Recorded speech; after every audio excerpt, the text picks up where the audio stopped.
فرزالای شرکای المشیبو داو گل مقومی ایران نبینم خود مردوزانه لنوالا قتل خونه بالقلية تتي لو بذار مرخي أزمن مالا دشود أبلا فينا بيرقانينه كران دشمن ظالم برخي مقرثنه إيران كلان دردا لوم دانا برخي مدي سربم سيدنا باقري قو بو مالا دشود تبحث قول نيارا بريضا رهايا تشتنينه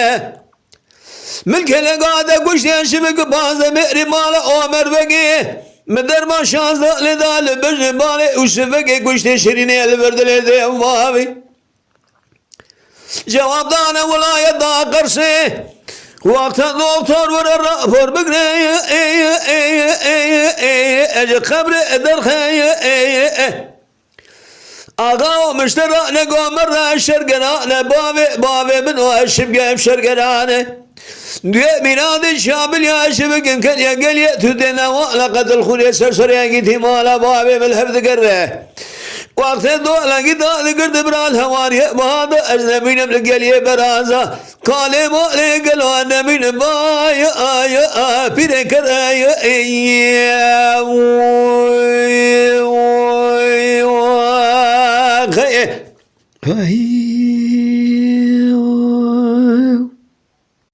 فرزالاي شركاي المشيبو داوقي قالوا المقومي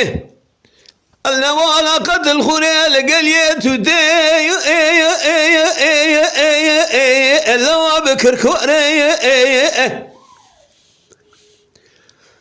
هلا رابق الواشبق امشلك شمالا بايرو سقني بقار شمالا إنو أبسر مذاي لو بؤر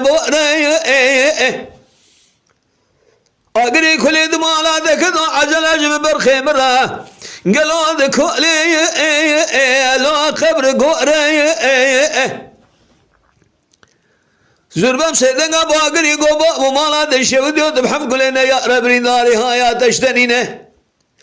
ملكي لقاده قوش دي بانزا مئري مالا اومر بقي مذربان شانزا لذا لبجبالي وشبقي قوش دي شيرين البردن دي ومابي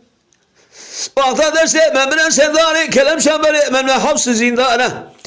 درد ناموس درد گیزدار گلو نیمه کاردینه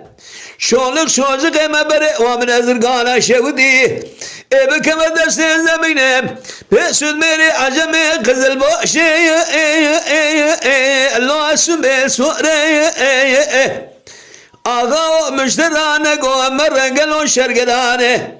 مالا دشود يا شبك بيا ميلاد شابلا السرسري اجدي مالا بابي بالخرا الهبد قره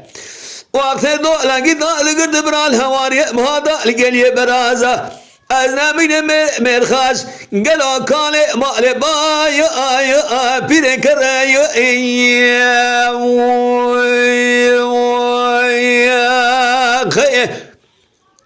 يا